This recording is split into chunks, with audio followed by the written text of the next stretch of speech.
Indian navy of सिंदूर में navy ने क्यों कुछ नहीं किया।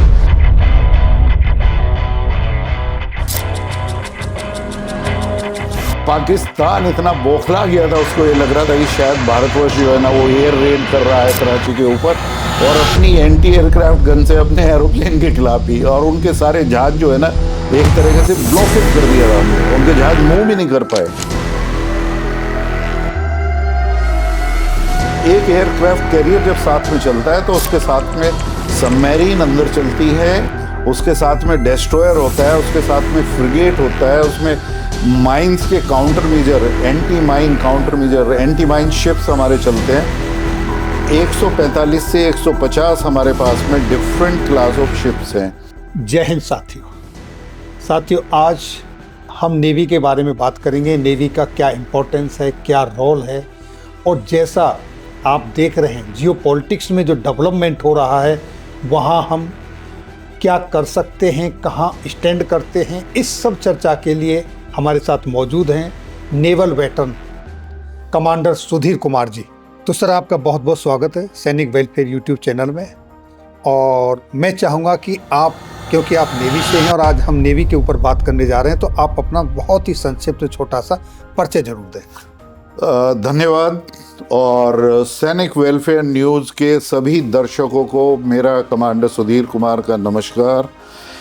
मैंने नेवी को ज्वाइन किया, कमीशन हुआ मैं जनवरी 1983 में, और मैंने प्री मैच्योर रिटायरमेंट लिया है मई के स्टार्टिंग में 2006 में। मेरा जो नेवी में मैंने कार्य किए हैं उसमें मुझे बहुत ही एक इम्पोर्टेंट अपॉर्चुनिटी मिली। मैंने एमटेक किया न्यूक्लियर टेक्नोलॉजी में भाभा एटॉमिक रिसर्च सेंटर से। उसके बाद में मैंने सर्व किया जो INS चक्रा, फर्स्ट न्यूक्लियर सबमरीन इंडिया ने ली थी लीज पे, और उसको हमने ऑपरेट किया था मार्च अप्रैल 1988 से मार्च अप्रैल 90 तक, करीब 2 साल के करीब। तो उसमें मैं radiation safety officer, waste management officer, उसके बाद में training commander naval college of engineering, जहाँ पर काफ़ी जो युवा इंजीनियर्स आते हैं तो उनका ट्रेनिंग डिज़ाइन के लिए। फिर सफना में स्कूल फॉर नेवल एयरमैन, जो एशिया का सबसे बड़ा एविएशन का स्कूल है, तो वहाँ पे करीब 100 के करीब कोर्सेज होते थे। तो again I was training design commander. फिर HR head naval ship repair yard, और इस बीच में मुझे जैसे एमटेक, इसी तरीके से SSB में मैं क्वालिफाइड साइकोलॉजिस्ट हूँ। और जगह जगह जो है ना मुझे काफ़ी जगह, जैसे INS वलसुरा में मैंने सर्व किया, INS शिवाजी जो एक इलेक्ट्रिकल एस्टेब्लिशमेंट, एक इंजीनियरिंग एस्टेब्लिशमेंट है, naval ship repair yard, nuclear submarine, तो काफ़ी जगह जो है ना सर्व करने का मौका मिला, और मैं अपनी सेवाएं जो है ना वो इंडियन नेवी को दे पाया। तो आप लगभग 24 साल तक इस जगह जगह पर आपने सेवाएं दी। हाँ, 23 से 24 साल। 23 से 24 साल तक। तो अब मैं जानना चाहूँगा कि नेवी का क्या महत्व है, इम्पोर्टेंस है आज की तारीख में, और क्या स्ट्रेंथ है हमारी नेवी में, जो मैन पावर है, सेलर्स हैं, ऑफिसर्स हैं, उस पर थोड़ा सा प्रकाश डालें। बिल्कुल। तो मैं दर्शकों को बताना चाहूँगा, थोड़ा पर्सपेक्टिव भी मैं इसमें दूंगा कि जैसे मैंने बताया कि मैंने 1983 में ज्वाइन किया, तो थोड़ा सा दर्शक जो है ना लगाएंगे कि नेवी किस तरीके से शुरू हुई। तो उस टाइम हमारी नेवल एकेडमी कोचीन में थी, और नेवल एकेडमी में हम कुल 62 जी कैडेट एंड ऑफिसर्स को 28 थे, जिसमें एजुकेशन के 5, लॉ ब्रांच के 5, और इंजीनियरिंग के 12, और 10 से 12 के करीब कोस्ट गार्ड के थे, और 32 से या 34 जो हैं वो कैडेट थे जी, जो नेवल कैडेट थे, जो NDA से आते हैं, और 3 या 4 ऐसे कैडेट थे जो एयरफोर्स से ग्राउंडेड हुए, एयर ब्रांच से, तो वो हमारे साथ में। तो इतना छोटा सा स्वरूप था, एक छोटी सी नेवल एकेडमी होती थी, और मेरे ख्याल से 15 से 18 हज़ार के करीब जो है ना, या 20 के करीब जो है ना उस टाइम पे नेवी की स्ट्रेंथ थी। और उसमें जो सिविलियंस थे वो इतनी ही इक्वल स्ट्रेंथ के थे, तो करीब 40 से 50 हज़ार आप लगाइए। मैं एक्चुअल डेटा जो है वो नहीं शेयर कर रहा हूँ किन्हीं कारणों की वजह से, वो एक डिस्क्लेमर भी है। इसी तरीके से जो और मैं बातें शेयर करूँगा उनके बारे में भी, लेकिन एक बहुत छोटा, लेकिन जिस तरीके से नेवी ने एक्सपेंड किया है, आज हमारी जो नेवी की स्ट्रेंथ है वो दर्शकों आपको बहुत ही आश्चर्यजनक भी लगेगा और अच्छा भी लगेगा कि 145 से 150 हमारे पास में डिफरेंट क्लास ऑफ शिप्स हैं। और पूरे विश्व में यदि मैं पहली 6 नेवी लूँ जी, बल्कि 5 नेवी लूँ, और मेरा मानना तो ये है कि मैं पहली 4 यदि नेवी लूँ तो उसमें इंडिया स्टैंड करती है। गुड। डेफिनेटली यूएस से सबसे बड़ी नेवी है, उसकी एयर ब्रांच, और जिस तरीके से उसके पास में 10 से 11 एयरक्राफ्ट कैरियर हैं, सबमरीन्स हैं, न्यूक्लियर सबमरीन्स हैं और डिफरेंट क्लास ऑफ शिप्स हैं, और उसकी जो स्ट्रेंथ है वो करीब 300 के करीब है उनके शिप्स की।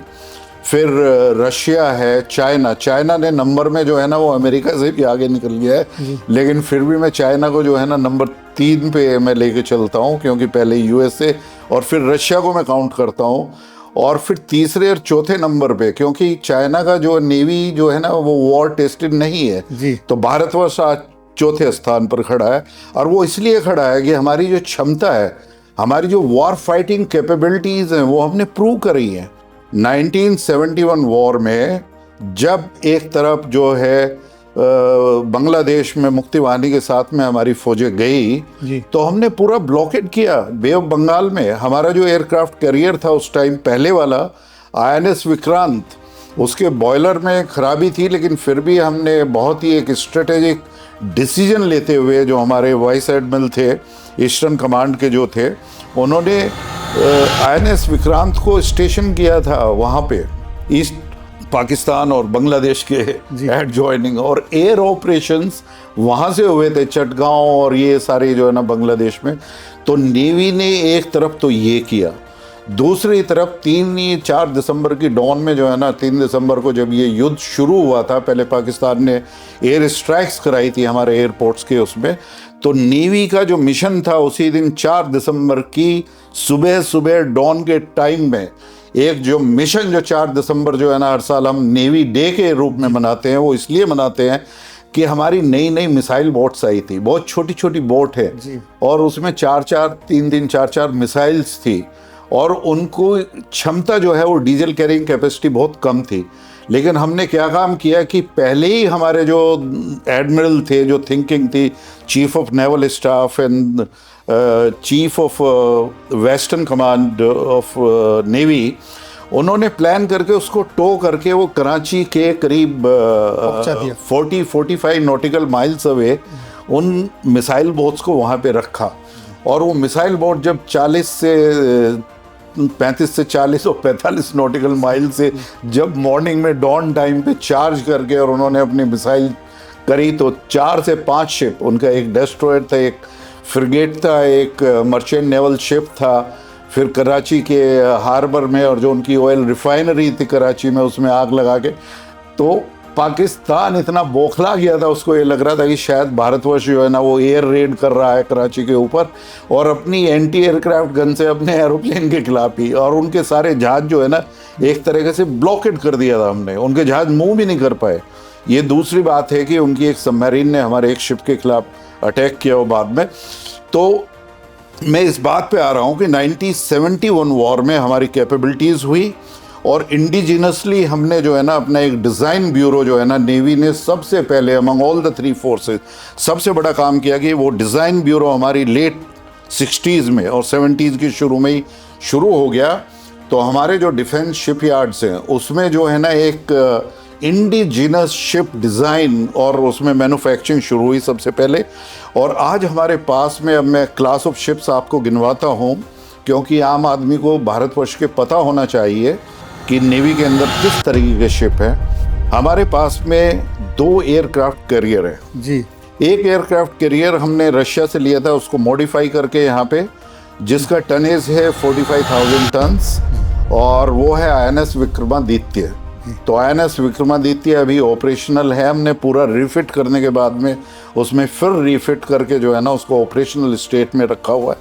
और सबसे बड़ा अब आपको खुशी होगी, मेरे भारतवर्ष के सभी लोगों को खुशी होगी कि दूसरा एयरक्राफ्ट कैरियर INS विक्रांत, पहले वाला INS विक्रांत जो हमने यूके से लिया था उसको हमने डीकमीशन कर दिया और उसको एक म्यूजियम में कन्वर्ट कर दिया है, और उसी के नाम से हमने जो नया एयरक्राफ्ट कैरियर बनाया है वो हमने कोचीन शिपयार्ड में बनाया है। और आप सोचिए कि एयरक्राफ्ट कैरियर बनाने वाले कितने देश हैं, 5 से 6 देश। तो हम अग्रणी, नेवी की हमारी पहली 5 नेवी में हम अग्रणी स्थान पे हैं। इसी तरीके से एयरक्राफ्ट कैरियर को बनाने वाले हम जो हैं वो 5 से 6 देशों में हैं जिनके पास एयरक्राफ्ट कैरियर है आज। और इसकी जो क्षमता है करीब ये 35 से 40 हज़ार टन के आसपास है। इसमें करीब 100 के करीब एयरक्राफ्ट्स और हेलीकॉप्टर्स और यूएवीज, अनमैन्ड एरियल व्हीकल्स, उस पर स्टेशन रहते हैं, और करीब 1800 से 2000 के करीब जो है ना उसका पूरा क्रू है जी। और इसी तरीके से अभी पे क्लास ऑफ शिप्स जो है ना बाद में बताऊंगा, बस थोड़ा सा मैं, जैसे मैंने पुरानी नेवल एकेडमी के बारे में बताया था, तो आज हमारी मैन पावर स्ट्रेंथ जो है वो 70 से 80 हज़ार है। थोड़ा बहुत इधर उधर जो है ना वो स्ट्रेटेजिक वैल्यू रखने के लिए मैं नहीं बता रहा हूँ। और इतनी स्ट्रेंथ 70-75 हज़ार हमारे सिविलियंस है जो हमारे नेवी के साथ, तो कंबाइन स्ट्रेंथ डेफिनेटली वो 1,40,000 के आसपास हो जाएगी। और आज हमारी जो नेवल एकेडमी है, जो एक छोटी सी नेवल एकेडमी हमारी वहाँ कोचीन में होती थी, वो आज एजिमोला केरला में, कोचीन से करीब 6 से 7 घंटे का रास्ता है, एयरपोर्ट से वेल कनेक्टेड। हमारी जो नेवल एकेडमी है वो विश्व की पहली 3 नेवल एकेडमी में उनका शुमार है, उसकी काउंटिंग होती है।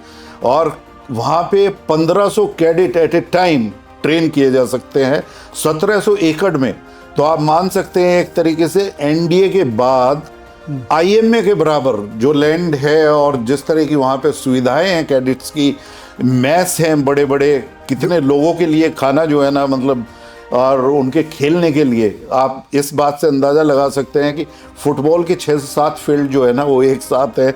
इसी तरीके से लॉन टेनिस के हैं, इसी तरीके से बास्केटबॉल के हैं, इसी तरीके से हैंडबॉल के, इसी तरह स्विमिंग पूल, और ये सारी चीज़ें जो है ना विश्व स्तर की आज हमारे पास में नेवल एकेडमी है, and I am very proud of it. अब आइए शिप के बारे में देखिए। एयरक्राफ्ट कैरियर जो है ना वो सबसे एक ऐसा फ्लोटिला है, एक तैरता हुआ जो है ना गाँव या एक छोटा सा शहर आप मान सकते हैं। और उसकी कैपेबिलिटीज़ ये है कि यदि आप एक ब्लू वाटर नेवी, तो ब्लू वाटर नेवी की कंसेप्ट क्या है कि आपकी नेवी जो है ना वो आपके टेरिटोरियल वाटर्स में ही नहीं बैठी होनी चाहिए। वो भारतवर्ष की जो नेवी की जो सीमाएं हैं वो हमारी सबको पता है कि 7,500 किलोमीटर है, लेकिन आइलैंड और दूसरी तरह की जो हमारी अभी सीमाएं बढ़ी हैं उसमें करीब 11,000 किलोमीटर्स हो गई है। तो उसको पूरा सेफ गार्ड करना, सारे आइलैंड्स को सेफ गार्ड करना ही नहीं, जो हमारा मैरीटाइम ट्रेड है वो सारे विश्व से हमारा मैरीटाइम ट्रेड है। तो कल जो है ना जो सोमालियंस जो है ना सी पायरेट्स जो थे वो हमारे शिप के खिलाफ जो है ना कुछ करे, तो वहाँ पे भी हमारी नेवी ने सबसे नंबर 1 फर्स्ट रेस्पॉन्डर का काम किया है। और सबसे ज़्यादा यदि आज पूरा विश्व जो है मैरीटाइम ट्रेड के शिप्स और सारे देश विश्वास करते हैं, उन्हें पता है कि इंडिया के 2-3 शिप वहाँ पे होंगे जो बहुत ही फास्ट मूविंग है, जिन पे हेलीकॉप्टर बॉन्ड है, और जो हमारे कमांडोज हैं उनका क्या जवाब है, वो लैंड में परफॉर्म करते हैं, अंडर वाटर करते हैं, वाटर के ऊपर करते हैं, एयर से कर सकते हैं। और जिस तरीके से उन्होंने उन सी पायरेट्स को धूल चटाई है, तो आज नेवी का नाम जो है ना, इंडियन नेवी का स्टेल्थ पावर और far moving and blue water navy. Blue water navy मतलब we can travel entire world in all the oceans, our presence is there and we can reach because we have got oil tankers. यदि diesel की उनको ज़रूरत है, gas turbine के हमारे ज़्यादातर ship हैं, लेकिन यदि डीजल की भी ज़रूरत पड़ती है तो हमारे टैंकर्स भी फ्लोटिला में साथ में चलते हैं। और एक एयरक्राफ्ट कैरियर जब साथ में चलता है तो उसके साथ में सबमरीन अंदर चलती है, उसके साथ में डेस्ट्रॉयर होता है, उसके साथ में फ्रिगेट होता है, उसमें माइंस के counter measure, anti mine counter measure, anti mine ships हमारे चलते हैं जो माइंस को साफ करने के लिए, ASW एंटी सबमरीन वारफेयर, कोई सबमरीन वहाँ पे ना हो उसके लिए काम करते हैं। अंडर वाटर व्हीकल्स भी हमारे पास में है, लैंडिंग शिप्स हमारे पास में है, जो यदि हम किसी के ऊपर अटैक करें और वहाँ पे हमें अपनी फ़ौज को उतारना पड़े तो हमारे पास में लैंडिंग है। सबमरीन में यदि कोई कमी आ जाए और सबमरीन डेप्थ के अंदर यदि उसको रेस्क्यू करना है, तो आज भारतवर्ष के पास में सबमरीन रेस्क्यू एक तरीके से जहाज है हमारे पास में, और उसको हमने टेस्ट किया है। 3-4 नेवी, इंटरनेशनल नेवी ने हमारे साथ कोऑपरेशन करके, और वो हमारी कैपेबिलिटीज़ देखी है कि किस तरीके से हम सबमरीन को हाई सीज से रेस्क्यू कर सकते हैं। तो आज हमारी डॉक्ट्राइन जो इंडियन ओशन रीजन है उसमें एक तरीके से sea denial and complete sea control in Indian ocean region, और वर्ल्ड के जो और सीज हैं उसमें हमारी ब्लू वाटर कैपेबिलिटीज़ है। अब ये क्यों आई है? एयरक्राफ्ट कैरियर के बाद में हमारा बहुत ही जो जिसपे बहुत ज़्यादा वेपन्स है वो है डेस्ट्रॉयर। आज हमारे पास में करीब 12 से 14 डेस्ट्रॉयर हैं, एग्जैक्ट नंबर मैं आपको नहीं बताऊंगा। और उनके ऊपर जो पंच है उनके ऊपर ब्रह्मोस हैं, जो आपने देखा है। अभी हमारी स्ट्रेंथ अभी तो हमने लैंड से और एयर से छोड़ी है, लेकिन कोचीन में मौका इंडियन नेवी तैयार थी, वहाँ से नहीं मिला। यदि जब नेवल लॉन्च्ड ब्रह्मोस छोड़ी जाती तो आपको पता चलता है कि कराची जो है ना उसने वो बर्बाद हो गया है एक ही स्ट्राइक में। तो ये कैपेबिलिटीज़ थी और शिप वहाँ पे बैठे हुए थे ऑफ संदूर के अंदर। तो ब्रह्मोस हैं उनके ऊपर जो है ना एयर डिफेंस सिस्टम के लिए हमारे पास में बाराक 8 है, जो इजरायली एक हमारे पास में है एयर डिफेंस की। फिर उनके ऊपर जो है ना यदि मिसाइल आपकी तरफ आ रही है शिप को, तो उसको मिसगाइड करने के लिए हमारे पास में शेफ सिस्टम है। हमारे पास में एंटी एयरक्राफ्ट गन है, और एंटी एयरक्राफ्ट गन जो है वो इम्पोर्टेड है, लेकिन उनकी जो रैपिड फायर है वो 6000 बुलेट्स पर मिनट की। तो वो मिसाइल को किसी भी जब मिसाइल की डायरेक्शन होती है लास्ट फेज में शिप को स्ट्राइक, तो उससे किलोमीटर दूर जो है ना उसको एक तरीके से स्ट्राइक करके गिरा सकती है, डिस्ट्रॉय कर देंगे। या और फिर शिप लॉन्च्ड हमारे पास में धनुष मिसाइल। अब यहाँ तो सर इस सब के बीच में जैसा कि अभी आपने बताया, पाकिस्तान और चाइना की नेवी को मद्देनज़र रखते हुए हमारी जो नेवी की फोर्स की जो ताकत है वो कहाँ स्टैंड करती है? हाँ, ये बहुत ही अच्छा सवाल, और मैं अपनी स्ट्रेंथ को बाद में कंटिन्यू रखूँगा। पर यहाँ पे क्योंकि हर एक आदमी जो है ना भारतवर्ष में वो इसके लिए बहुत इच्छुक है, उसका पहला क्वेश्चन तो ये आता है कि ऑफ सिंदूर में नेवी ने क्यों कुछ नहीं किया। तो मैं ये बता दूं कि नेवी पोजीशन थी, कंप्लीट सी डिनायल उनको कर दिया गया था। एक शिप जो टर्की से आ रहा था उनका फौज का सामान लेकर कराची में, उसको रोक दिया गया था, उसको नहीं अंदर घुसने दिया, और हमारी सबमरीन्स और शिप तैयार थी। लेकिन इस वॉर में हमें बहुत ही लिमिटेड वॉर करना था, और हमारा जो एम था वो अचीव हो गया। हमारी एयर स्ट्राइक्स और लैंड स्ट्राइक से जो करनी थी, लैंड स्ट्राइक भी बहुत ही लिमिटेड थी, तो इस वजह से। लेकिन यदि हम पाकिस्तान के मुकाबले पाकिस्तान की नेवी और भारतवर्ष की नेवी, तो एक कंपैरिजन ही नहीं है। We must not do this comparison because we are at least 4 to 5 times, और कैपेबिलिटीज़ में हो सकता है कि 10x का हमारा हो। हमारी कैपेबिलिटीज़ तो और ज़्यादा है, नंबर चाहे हमारे कम हो, लेकिन जो हमारा इंडिजिनस कंटेंट है, हमारी शिप बिल्डिंग कैपेसिटी अब ऐसी हो सकी है। दर्शकों, आपको बहुत ही अच्छा लगेगा कि INS तमल, ये हमारा लास्ट फ्रिगेट था जो हमने अभी रशिया से लिया है जी 6-7 महीने पहले। उसके बाद में हमारे जो आदरणीय रक्षा मंत्री हैं, हमारे राजनाथ सिंह जी, हमारे प्रधानमंत्री और हमारे chief of naval staff admiral Tripathi, वो बहुत ही क्लियर कर चुके हैं कि कोई भी शिप हम बाहर का बना हुआ अब नहीं इंडक्ट करेंगे। सारे हमारे शिपयार्ड जो है ना वो कैपेबल हैं, और वो हम इंडिजिनस बनाएंगे। तो उसी बात पे आपके क्वेश्चन पे मैं आता हूँ कि पाकिस्तान को तो अलग रखिए, पाकिस्तान के सामने तो हम 10x हमारी कैपेबिलिटीज़ हैं, नंबर हमारे पास से 6 टाइम ज़्यादा है। लेकिन चाइना ने जिस तरीके से प्रोग्रेस करी है पिछले 25 साल में, उनकी माइंड बॉगलिंग कैपेसिटीज़ हैं। जिस स्पीड से वो एयरक्राफ्ट करियर को बनाते हैं, मतलब 2 से 2.5 साल में उन्होंने जो है ना तीसरा अपना एयरक्राफ्ट करियर बना के जो किया है, चौथा और 5वां उनके अंडर कंस्ट्रक्शन चल रहे हैं। जिस तरीके से उनका प्रोजेक्शन है, वो ऑलरेडी नंबर में जो है ना 300 से 350 शिप्स हैं उनके पास में।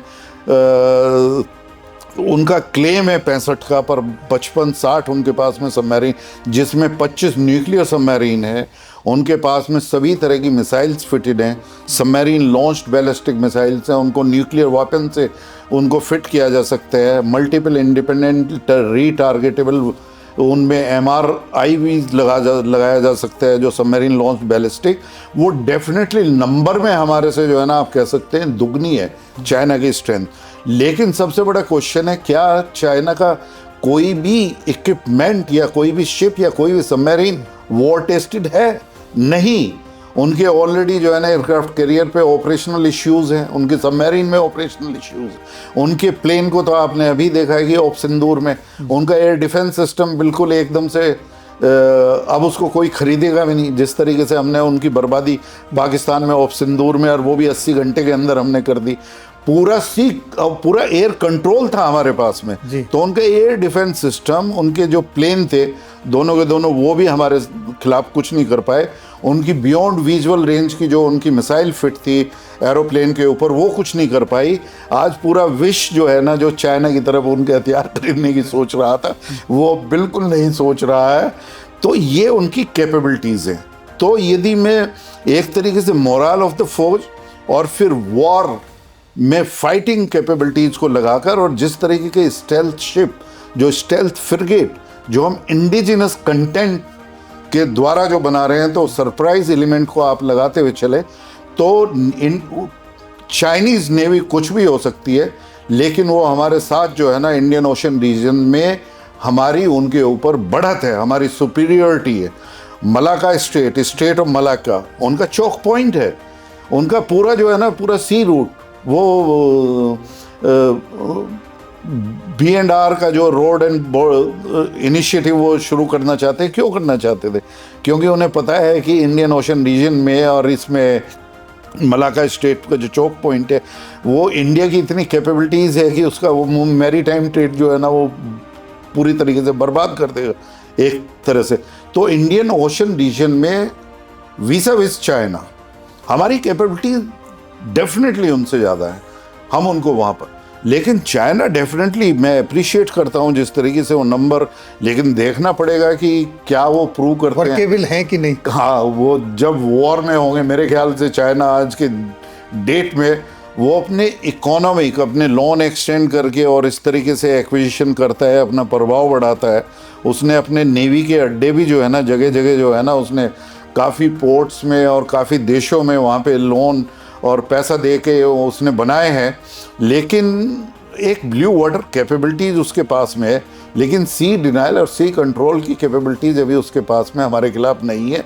सी कंट्रोल और सी डिनाइल की दोनों कैपेबिलिटीज़ इंडियन ओशन रीजन में निसंदेह हमारे पास में। तो मेरे ख्याल से भारत के जितने भी लोग हैं और दर्शक हैं, ये आप ऐसे मत सोचिए कि मैं इंडियन नेवी से हूँ तो मैं इंडियन नेवी की तारीफ़ कर रहा हूँ। मैं आपके सामने बिल्कुल फैक्ट रख रहा हूँ, फिगर रख रहा हूँ, और अपनी स्टेल्थ कैपेबिलिटीज़, नेवी की कैपेबिलिटीज़ को, जो हमारी वॉर प्रूवन कैपेबिलिटीज़ हैं, टेस्टेड।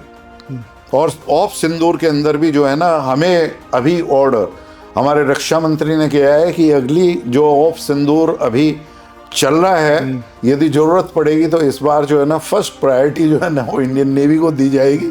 और दोस्तों, आपको पता चलेगा कि कोस्टल एरिया ही पाकिस्तान का गायब हो जाएगा, और पाकिस्तान वैसे भी हम जो है ना बहुत एरिया उसका टेक ओवर करेंगे यदि ऑप सिंदूर होता है। और नेवी का उसमें बहुत बड़ा योगदान, जैसे योगदान था 4 दिसंबर जिसमें नेवी डे मनाया जाता है, 1971 वॉर में किया, उससे 5-6 बल्कि 10x आप ऑपरेशंस इंडियन नेवी के देखेंगे।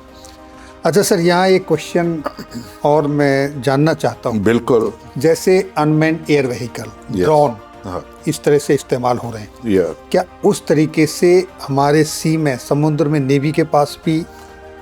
हाँ, ये मैं अपनी जब कैपेबिलिटीज़ को और आगे बढ़ाता तो तब भी मैं इसको कवर करता।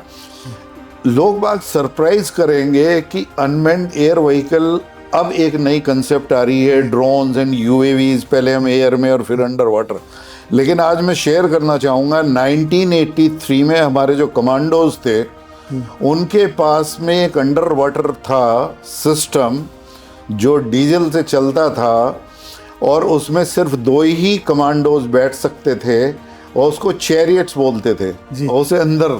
तो ये कंसेप्ट इंडियन नेवी जो है ना यूज़ करती थी, और वो छोटी एक ऐसी सबमरीन लगती थी बहुत ही हल्के वेट की, तो उसको शिप से लॉन्च किया जा सकता था, और वो जाके जो है ना वो एक तरीके से दूसरे शिप के अंडर वाटर में जाके बहुत ही 5 से 10 मीटर उसके नीचे जाके, या मेरे ख्याल से 10 से 20 मीटर ही उसकी कैपेबिलिटी थी सबमर्ज होके, और कुछ घंटों के लिए उसका एंड्योरेंस था।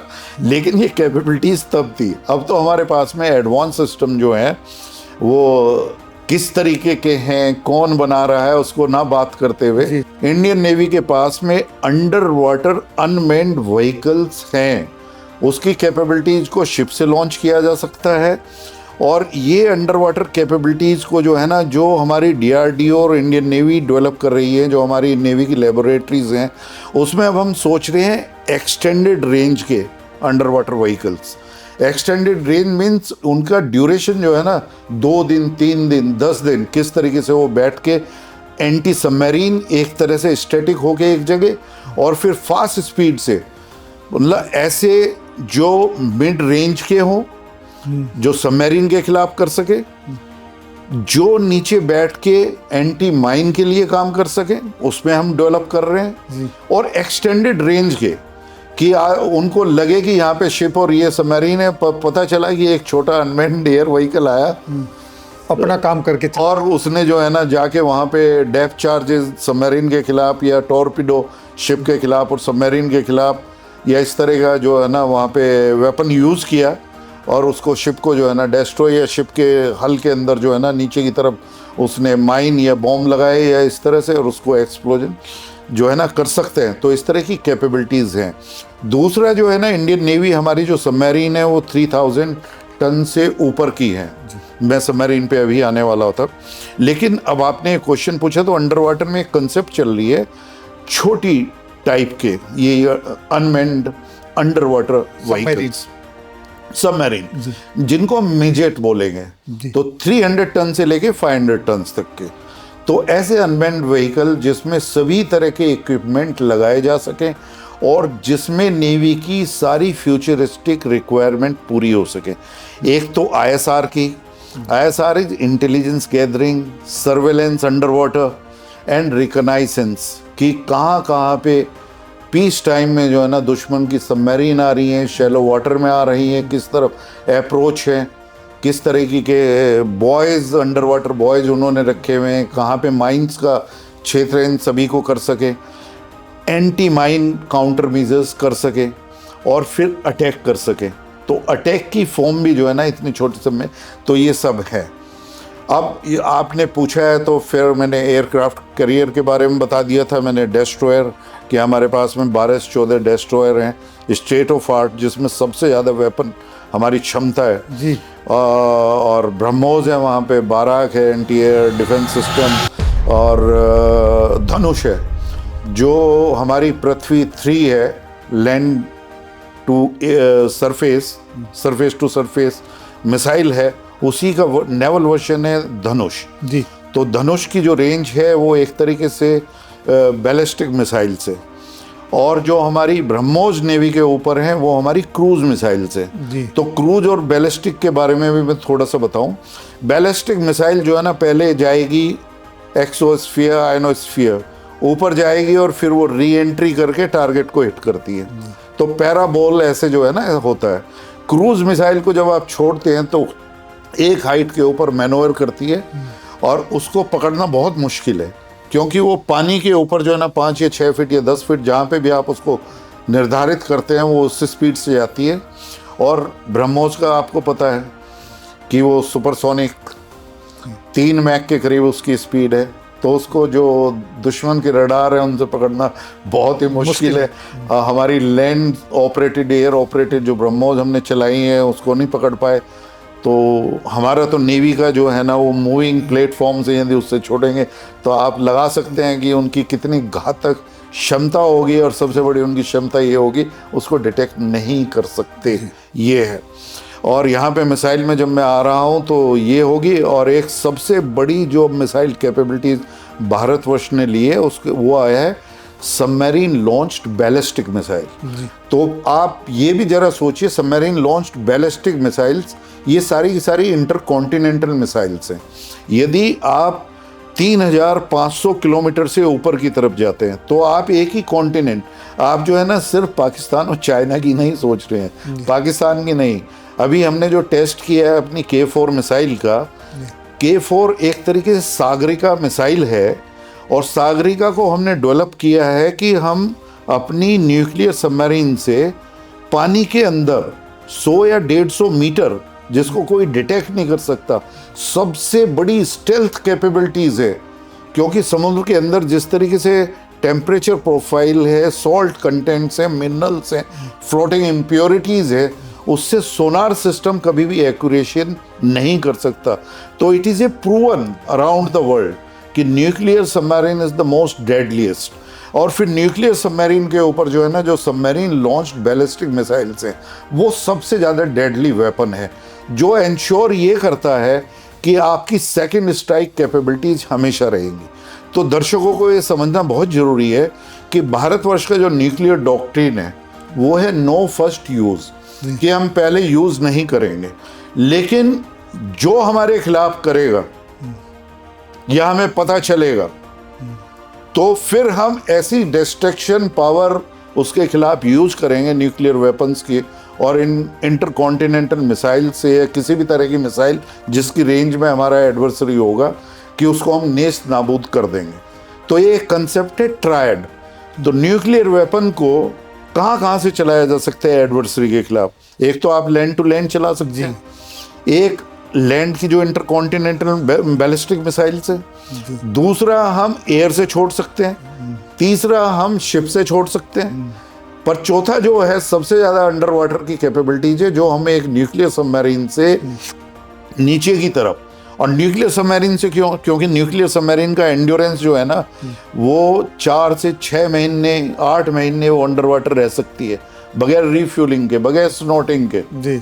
और उसका ये नहीं पता है, वो सिर्फ हमें पता है कि वो कहाँ पे, हमारी स्ट्रेटेजिक फोर्स कमांड जो है उसको पता है कि हमारी न्यूक्लियर सबमरीन कहाँ पे है। और वो न्यूक्लियर सबमरीन वहाँ से 100 से 150 मीटर बैठे हुए जब सबमरीन लॉन्च्ड बैलिस्टिक मिसाइल को छोड़ेगी जिस पे न्यूक्लियर है। और दर्शकों, आपको जानकर ये होगा कि अभी हमने जो K4 छोड़ी है उसमें हमने डिक्लेयर किया था कि हमारी जो कैपेबिलिटीज़ है वो हमने 3,500 और उससे ज़्यादा की कैपेबिलिटीज़ हमने प्राप्त कर ली, अचीव कर लिया। और ये सेकंड स्ट्राइक थी, यह INS अरिघात से छोड़ी गई थी, इससे पहले INS अरिहंत ने छोड़ी थी। अभी हमारी जो तीसरी न्यूक्लियर सबमरीन है SSBN है, ये SSBN और SSN में भी मैं डिफरेंस बताऊंगा। तो INS अरिधमन जो तीसरी अभी कमीशन होने वाली है वो भी उसको छोड़ेगी जी। तो इसकी कैपेबिलिटी जो सबमरीन लॉन्च बैलिस्टिक मिसाइल है उसमें सबसे पहले सागरिका, जो हमने INS Arihant first nuclear submarine जो भारतवर्ष ने बनाई थी उसमें लगाई थी, जिसकी रेंज थी 1500 किलोमीटर। तो पाकिस्तान हमारे माइंड में था उस टाइम। अब इसके बाद में हमने प्रूवन क्षमता कहाँ ले ली है? 3,500 और उससे ज़्यादा। ये हमारी आ गई है K4 K5, पहले K15 थी सागरिका का वर्जन हम के। तो इसकी जो क्षमता है, इसके साथ में हमने टेस्ट किया है कि ये it can be fitted with MIRVs, multiple independently retargetable vehicle.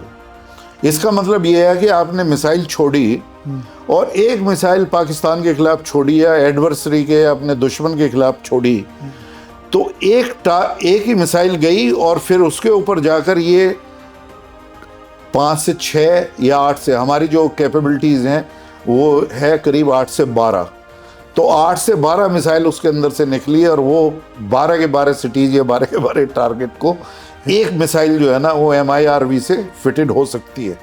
और अब हम टेस्ट कर रहे हैं K6, वो भी DRDO और जो नेवी की लेबोरेटरीज जो भी कोलैबोरेशन है उसमें हम आगे बढ़ रहे हैं, जो रेंज होगी 8,000 10,000 किलोमीटर से ज़्यादा। कुछ कह रहे हैं कि हमने 12,000 किलोमीटर की रेंज को जो है ना उससे स्थापित किया है और 8 से 12 उसमें MIRV।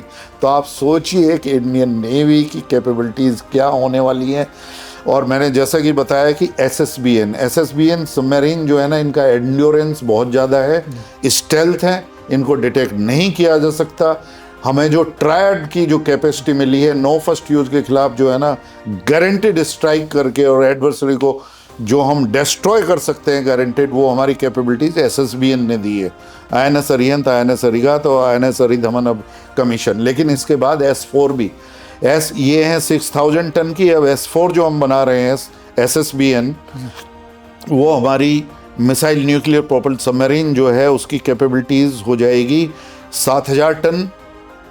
और जब 7000 टन होगी तो उसमें और ज़्यादा ट्यूब मिसाइल्स के लगेंगी, तो वो फिटेड होगी K4 K5 से। फिर उसके बाद में अभी हमारी कैबिनेट कमेटी ऑन सिक्योरिटी ने 6 SSN भी बनाने की अप्रूवल दी है।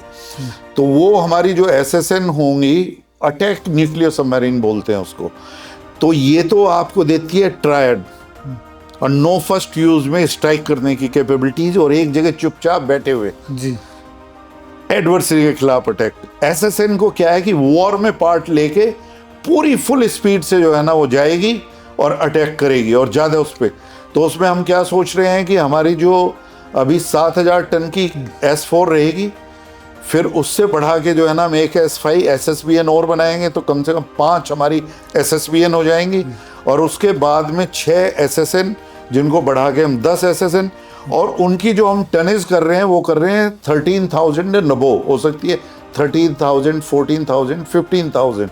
तो विश्व की बेस्ट न्यूक्लियर सबमरीन जो बड़ी बड़ी जो है ना, जो रशिया ने, अमेरिकन ने जो बनाई है उस तरह की, और उस पर आज हमारी जो कैपेबिलिटीज़ है सब मिसाइल छोड़ने की, मान लिया 6 और उसके साथ साथ टॉर्पिडो ट्यूब को भी छोड़ने की, तो उसमें 40 से 60 मिसाइल को जो है ना वर्टिकल लॉन्च सिस्टम होंगे, क्योंकि उसका टनेज बढ़ गया है बहुत ज़्यादा। इसी तरीके से टॉर्पिडो ट्यूब उससे छोड़ सकते हैं।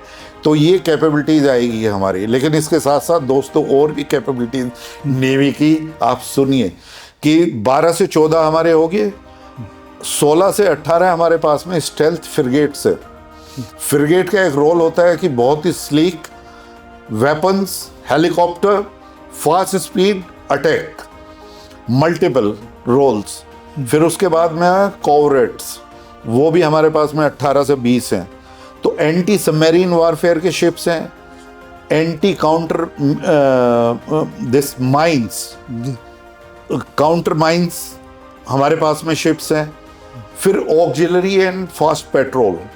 ऑक्सिलरी में जैसे टैंकर है, सर्वे शिप है, रिसर्च शिप है, ट्रेनिंग शिप है, और फास्ट मूविंग क्राफ्ट्स हैं। इन सबको लगा के ये करीब 100 हैं। और बैटल शिप्स जो है ना मेन, वो करीब 60 के आसपास हैं। और कन्वेंशनल सबमरीन जो है हमारे पास में सिंधु घोष क्लास, और अभी जो खंडेरी और वेला क्लास जो MDL ने 6 बनाई है फ्रांस के कोलैबोरेशन में, उसके साथ साथ प्रोजेक्ट 75 में, वो हमारे पास में 6। तो टोटल 16 के आसपास जो है ना कन्वेंशनल हैं, और 2 न्यूक्लियर सबमरीन ऑलरेडी कमीशन हो चुकी हैं, तो 18, और एक 19 अरिदमन होने वाली है। S4 अंडर कंस्ट्रक्शन है, वो भी ट्रायल शायद 26 में शुरू कर दे, और S5 27 या 28 में। और इससे बीच में जो है ना हम रशिया से भी लीज पे लेते रहे हैं, चक्रा 1, चक्रा 2, चक्रा 3, अकुला क्लास, तो वो भी हमारे पास में रहेगी। ये होगी हमारी सबमरीन की स्ट्रेंथ।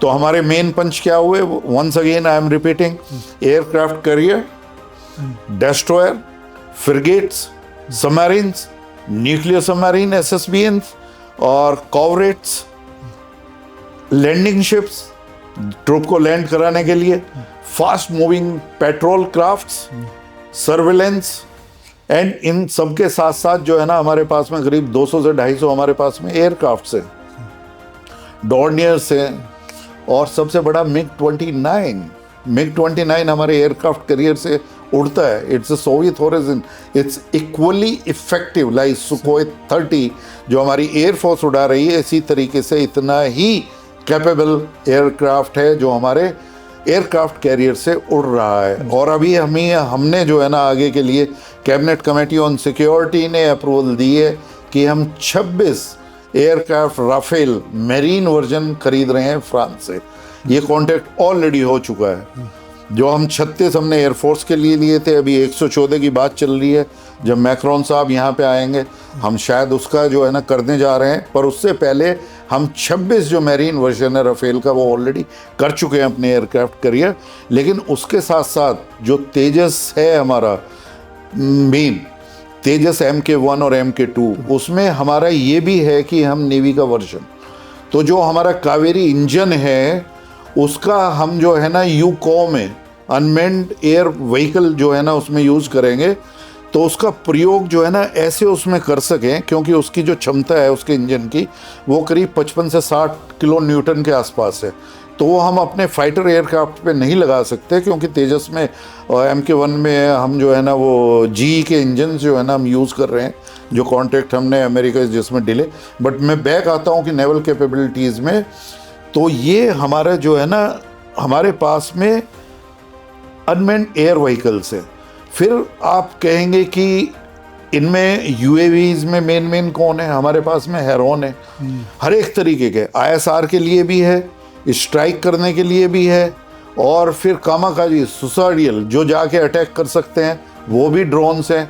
सी गार्जियन हमारे पास में MK90 ये अमेरिकन युग, और फिर दृष्टि हमने खुद डेवलप किया है। और अब तो इतने ज़्यादा UAVs और अंडरमैन व्हीकल्स के ऊपर जो है ना हमारे नए जो हैं वो कंपनियां इसमें काम कर रही हैं, DRDO एडवांस सिस्टम को कर रही हैं, ये करेंगे। सर, इस सब कैपेबिलिटी के साथ, इस सारी स्ट्रेंथ के साथ आज आप देख रहे हैं जैसे कि USA प्रेसिडेंट ट्रम्प साहब मन जहाँ जी चाहता है वहाँ ऑयल के लिए अटैक कर रहे हैं। हम अपने यहाँ पर अंडर वाटर, हमारे यहाँ भी क्या अंडर वाटर जो ऑयल वगैरह निकलेंगे, क्या पॉसिबिलिटी है, उसको हम कैसे सेफ गार्ड करेंगे? ये भी बहुत ही महत्वपूर्ण प्रश्न है। अभी देखिए हमारा जो है ना, इसीलिए हमने रशिया के साथ में, रशिया ने हमें क्या है कि हम सी रूट यूज़ कर सकते हैं अलास्का के लिए, तो वहाँ पे उनके सारे के सारे आइस ब्रेकर जो है ना वो रशिया के हैं, और उसने इंडिया को जो अलाउ किया है वो क्यों किया है? अभी पुतिन की और प्रेसिडेंट ट्रम्प की मीटिंग कहाँ हुई, तो हम कहाँ तक जा सकते हैं? हमारी अप्रोच नंबर 1। दूसरा, हमारी जो मिसाइल सिस्टम्स हैं, मिसाइल में आज हम सुपर पावर हैं, हर एक तरह की मिसाइल हमारे पास है। और दोस्तों, इनका जवाब देने के लिए कि हम अपनी एयर इंस्टॉलेशंस को एडवर्सरी के खिलाफ या कहीं भी कॉन्टिनेंटली पूरे वॉर में हमारी नेवी की क्षमताओं को हम कैसे बढ़ा रहे हैं, एयरक्राफ्ट कैरियर तो 1 है, उसके साथ साथ जो मिसाइल है, अभी जो हमने जिक्र किया था कि K6, उसका मिसाइल का जो हम डेवलप, उसके आगे हम बना रहे हैं शौर्य मिसाइल, जो नेवल वर्जन होगा, और ये हाइपरसोनिक। तो हाइपरसोनिक एंड सुपरसोनिक को भी आप समझ लें। पहले मैंने आपको समझाया कि बैलिस्टिक मिसाइल्स, क्रूज मिसाइल्स, अब SLBM submarine launch ballistic missile. Hypersonic की हमारी ब्रह्मोस की जो स्पीड है वो 3 मैक है। 5 मैक या 5 मैक से ज़्यादा की स्पीड पे जो मिसाइल चलती है उसको बोलते हैं हाइपरसोनिक, जिसके साथ में रैमजेट इंजन जो है ना लगाया जाता है उन मिसाइल्स में।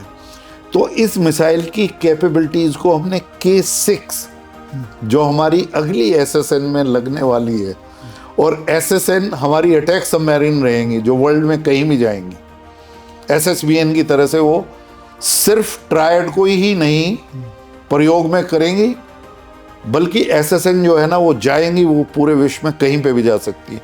और उनके अंदर मिसाइल कौन सी होगी? शौर्य मिसाइल। तो शौर्य मिसाइल जो है, it's a combo of ballistic and cruise. There are only few nation, 2-3 nations are having. I feel कि this combo has been achieved only by Russia and America. Russia, though it has gone further ahead, that he has fitted in hypersonic missiles the nuclear propulsion system in the missile itself. लेकिन हमारी जो शौर्य missile होगी उसमें mix है ballistic. It means जब when you are launching it underwater from the submarine, it will go to the exosphere, ionosphere, re-entry into the, and then you don't know how it is going to maneuver. Just like a cruise missile. So it will be what it is going to do. It is going to deceive neither at the launch time. You can, speed is more than 5 Mach. So no radar, no system is completely stealth technology. So that's where we are moving. So are all installations. Secondly, the kind of impact which we had a port in Israel, which Adani is developing, the kind of cooperation we had in Iran, Sri Lanka. Now we are developing the entire Andaman Nicobar Islands, and there we are making our air stations over there, shifting some of the ships and all these things over there. State of Malacca we are already having, and in high seas everywhere where Houthis, when they were attacking naval ships, so already our 2-3 ships were there. So we have proven, not only during peacekeeping forces our army proved, but now Indian Navy is the first responder against any kind of, not only sea pirates, but any kind of these radical groups. Those are being supported by the states. They are being supported by states. So they are having an intervention. So we can't allow. Now no one can choke my maritime trade or my maritime route anywhere. If my maritime trade is affected, anywhere the oil supply is affected, this thing, Indian Navy is capable. We are already proving it. We are already keeping 2 to 3 ships in international waters 24/7. We have got that blue water capabilities. I hope I have replied your question. या तो sir, इससे additional और ऐसी क्या क्या चीज़ें हैं जो आगे भविष्य में होने वाली हैं, उस पर भी थोड़ा विस्तार से बताएं। अभी दर्शकों के साथ में शेयर करना चाहूँगा कि देखिए, तो आपने नेवी की कैपेबिलिटीज़ आज देखिए 145 से 150। मेरा प्रोजेक्शन आगे क्या है? Honourable prime minister of India ने एक दर्शन दिया है देश के लिए कि हम विकसित भारत बनेंगे 2047 में। नेवी का भी हमारा विजन है, नेवी की हमारी खुद की डिज़ाइन ब्यूरो है। आज मेरे पास में शिपयार्ड है, कोचिन शिपयार्ड लिमिटेड, जिसने एयरक्राफ्ट करियर बनाया है। मेरे पास में GRSC garden reach ship and engineering Calcutta में, जिसने फ्रिगेट्स डेस्ट्रॉयर्स बनाए हैं। MDL जिसने सबमरीन, हर एक तरह की कन्वेंशनल सबमरीन बनाई है, वो जर्मन के कोलैबोरेशन में HW, एंड फिर फ्रांस के साथ में अभी खंडेरी कलवेरी, और अब उसने डील साइन करी है जहाँ पर हम जो अगली 6 सबमरीन बनाएंगे प्रोजेक्ट 75-1 में, उसमें एयर इंडिपेंडेंट प्रोपल्शन सिस्टम। तो न्यूक्लियर सबमरीन की तरीके से इतना बड़ा एंड्योरेंस तो नहीं, 3 से 6 महीने, लेकिन कन्वेंशनल सबमरीन से ज़्यादा 2 से 3 महीने वो अंडर वाटर रह सकें बगैर ऑक्सीजन लेने के, स्नॉटिंग करने के या ऊपर आने के सरफेस पे। तो वो अभी साइन हो गया है, और जो हमने जर्मनी के चांसलर अभी आए हैं, और जो प्रोजेक्ट है उसमें 6 सबमरीन MDL बनाएगा। तो MDL की ये क्षमताएँ हैं। उधर आज हमारे पास में जो है ना मिसाइल ट्रैकिंग शिप है, जैसे चाइना के पास में है और इनके पास में, उसमें भी हम पहली 4 नेवी में, और वो किसने, HSL ने बनाया है, हिंदुस्तान शिपयार्ड लिमिटेड। और जिस तरह के कॉन्ट्रैक्ट्स उनको मिल रहे हैं उनमें भी सभी तरह की कैपेबिलिटीज़ है बनाने की। उधर SBC शिप बिल्डिंग सेंटर और L&T के साथ में, प्राइवेट प्लेयर के साथ, हम अपने न्यूक्लियर सबमरीन हल is being made by L&T। और आगे की जो SSN है, अभी तो हमारे न्यूक्लियर सबमरीन पर रिएक्टर 85 से 90 मेगावाट इलेक्ट्रिक का है। कल को हम सोच रहे हैं जब हमारी सबमरीन की टनेज बढ़ेगा 13,000, 14, 15,000, तो उसके लिए हम हो सकता है 180, 190, 200 मेगावाट इलेक्ट्रिक का हम रिएक्टर वो BRC में बनेगा। तो इस तरीके से जो हमारा अब आगे 6 सबमरीन जो एयर इंडिपेंडेंट प्रोपल्शन की है, उनको हम बढ़ा के MDL में 10 करेंगे, क्योंकि हमारा प्रोजेक्शन है कि हमें 250 प्लस शिप, वार फाइटिंग शिप, वो 2047 तक हर हालत में तैयार करना। हाँ, 200, 250 minimum to 300 we want to go, and we don't want to go small ships. We want to have all the quality systems indigenously made under Make in India, and we have already pledged last year that no more ship or submarine we are going to take from any other nation made in. It will be made only in India.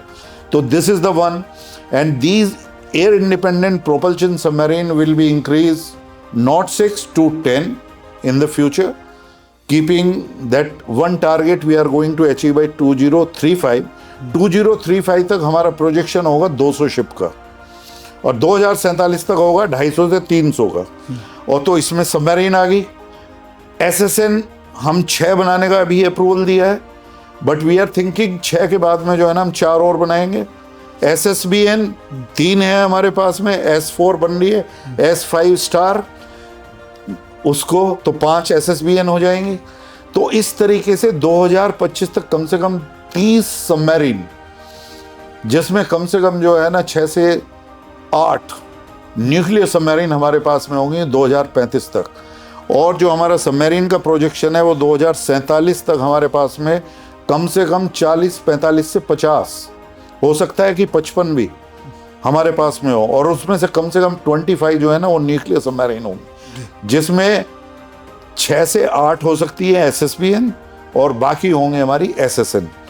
उसके बाद में हमारा जो है वो destroyer का जो project है, वो डेस्ट्रॉयर का प्रोजेक्ट है कि state of art 10 more destroyers we are going to add by 2047। और ये सारे जो प्रोजेक्शन है, मैं थोड़ा सा आइडिया दे दूं कि एक डेस्ट्रॉयर को बनाने में कम से कम जो है ना वो 15,000 करोड़ का एक डेस्ट्रॉयर, 12 से 14,000 की एक कन्वेंशनल सबमरीन जो भी हमने साइन करी है, और फ्रिगेट की कॉस्ट 8 से 12,000 डिफरेंट साइज के जो स्टेल्थ हम बनाएंगे। तो ये है। अभी हम 3rd एयरक्राफ्ट कैरियर जो है ना ऑलरेडी बना रहे हैं। कभी भी कैबिनेट कमेटी ऑन सिक्योरिटी उसको अप्रूवल दे सकती है, नेवी ने ऑलरेडी प्रोजेक्ट किया है। तो वो एयरक्राफ्ट कैरियर न्यूक्लियर प्रोपल्शन का होगा और ट्विन रिएक्टर्स होंगे बोथ द साइड्स। और उसको हम सोच रहे हैं कि आज हमारी 40,000 टन तक है विक्रमादित्य एंड विक्रांत, हम इसको बनाएंगे 80-85,000 टन्स का, जिसपे हमारी एयरक्राफ्ट और नए यूकाओ और नए UAVs and under water vehicle launch facilities, जिससे स्वार्म ऑफ ड्रोन्स हम लॉन्च कर सकें और सभी तरह के वेपन पंचित जो है ना उस पर हमारे एयरक्राफ्ट के नंबर जो है ना बढ़े। इस तरह का 3रा एयरक्राफ्ट कैरियर जो है ना हम बनाने जा रहे हैं। न्यूक्लियर प्रोपेल्ड की पूरी वो चल रही है, ठीक है। या हो सकता है कि INS विक्रांत की तरीके से एक और हम गैस टरबाइन ऑपरेटेड ही हम एक एयरक्राफ्ट कैरियर बनाए और 4था न्यूक्लियर बनाए। तो ये हमारी है। तो सबमरीन हो गया, डेस्ट्रॉयर हो गया, फ्रिगेट्स हम ऐड करते जाएंगे। सबमरीन्स का मैंने ऑलरेडी प्रोजेक्शन बता दिया, मिसाइल का प्रोजेक्शन बता दिया कि हम कहाँ पहुँच रहे हैं, SSLBMs और किस तरीके से कॉन्टिनेंटल बैलिस्टिक मिसाइल्स की रेंज हम ऊपर करेंगे, हाइपर मिसाइल्स को उसमें करेंगे। हमारे कमांडोज के पास में जो है ना best long range endurance under water vehicles होंगे, शॉर्ट रेंज होंगे, एंटी माइन होंगे, एंटी सबमरीन के होंगे। ये सारी की सारी कैपेबिलिटीज जो है ना हम डेवलप कर रहे हैं, टाइमली कर रहे हैं। और एक शिपयार्ड बचा है, गोवा शिपयार्ड लिमिटेड, जैसे GRSC कैलकाटा में हुआ है, MDL मुंबई में हुआ है, HSL जो हमारा विशाखापत्तनम में, गोवा शिपयार्ड, और फिर उसके बाद में LNT, और अभी तो और शिपयार्ड हैं जो हमारे जो है ना, अभी एक शिपयार्ड जो है ना पिपाओ में आया है, तो वो अभी तो मर्चेंट शिप है पर उसकी भी सबसे बड़ा डॉकयार्ड उनके पास में है। तो वो भी हमारी नेवी के जो है ना शिप बनाने की कैपेबिलिटीज़ रखता है। तो अभी जो हारमोनियसली कहीं पे भी हम अपनी कैपेबिलिटीज़ को ऐसे नहीं छोड़ेंगे जो अनयूटिलाइज हो, और जहाँ पे हमारी कैपेबिलिटीज़ और एक्सपेंशन के चांसेस हैं, चाहे वो MDL है, कितने भी सारे, उन सबको ये बताया गया है कि आप अपनी कैपेबिलिटीज़ को और बढ़ाइए, जितनी ज़्यादा आप बढ़ा सकते हैं। क्योंकि पैसे की आप देखिए, इस गवर्नमेंट ने आदरणीय नरेंद्र मोदी जी के विजन में और हमारे नेवी के जो कमांडर्स या हमारे CDS या हमारे NSA जो हैं, जो उनका विजन है, उसमें हमारा ये है कि पैसे की कोई कमी भारतवर्ष के पास में नहीं है। ये आप ध्यान में रखिए। हमारी प्रायोरिटी हमारी शक्ति है। हमारी प्रायोरिटी है कि हम उसी शक्ति को प्राप्त करें जो भारतवर्ष में होती थी एक बार। वो ही विश्व गुरु वो बनता है जिसके पास में उसकी इकोनॉमिक शक्ति से मैच करती हुई अपनी आत्मनिर्भरता की शक्ति होती है। राष्ट्र निर्माण की शक्ति तभी होती है, और उसमें सबसे बड़ा रोल हमारे इंडियन डिफेंस फोर्सेस का निस्संदेह रहेगा। और प्रेजेंट गवर्नमेंट ने पूरा सपोर्ट दिया है। जिस तरह से हमारे पिछले 4-5 साल में शिप हुए, हर एक 6 वीक के बाद हर एक 40 दिन के बाद में, ये हमारे प्रधानमंत्री जी ने भी INS विक्रांत से आह्वान किया, हमारे chief of naval staff Tripathi ने आह्वान किया कि हर 40 दिन में हम जो है ना एक वेसल नेवी के लिए जो है ना हम कमीशन कर रहे हैं। तो ये है हमारी capabilities, nuclear submarine, aircraft carrier, destroyer, frigates, यूकाओ, अनमैन्ड व्हीकल्स, और अब जो है अवाक्स मैंने नहीं किए थे, जो सर्वेलेंस है उसमें भी C-190 की जो हम यहीं पे बनाने जा रहे हैं। तो नेवी के लिए भी हम जो है ना करीब 8 से 12 के करीब जो है ना वो नेवी के लिए यूज़ कर रहे हैं। ये सारे अवैक्स जो हमारे पास में ऑपरेट हम कर रहे हैं।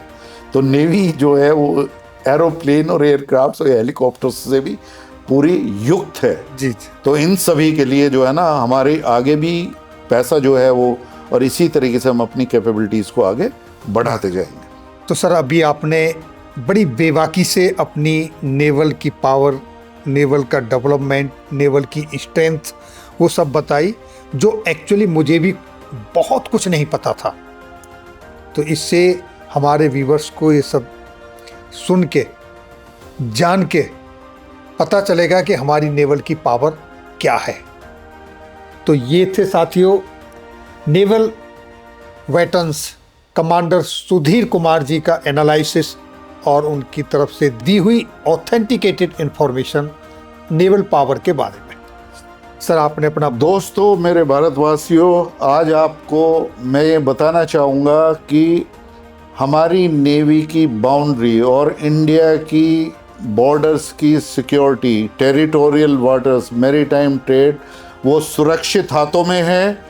और हमारा नेवी का एक मोटो, या एक तरीके से कहते हैं शनो Varuna, may lord Varuna bestow us with the best always. तो इसके साथ साथ मेरी रिक्वेस्ट ये है कि आप नेवी में जो है एक तरीके से मल्टीफेरियस एक्टिविटीज़ हैं, ओशन ऑफ अपॉर्चुनिटीज़ हैं, प्लीज़ आप इंडियन नेवी को ज्वाइन करिए। धन्यवाद। तो थैंक यू सर, आपने अपना बहुमूल्य समय दिया, बेबाकी से अपने विचार रखे, उसके लिए बहुत बहुत धन्यवाद। फिर किसी मौके पर मिलेंगे, तब तक के लिए जय हिंद, जय भारत। मेरा भी धन्यवाद और दर्शकों को नमस्कार। जय हिंद, वंदे मातरम।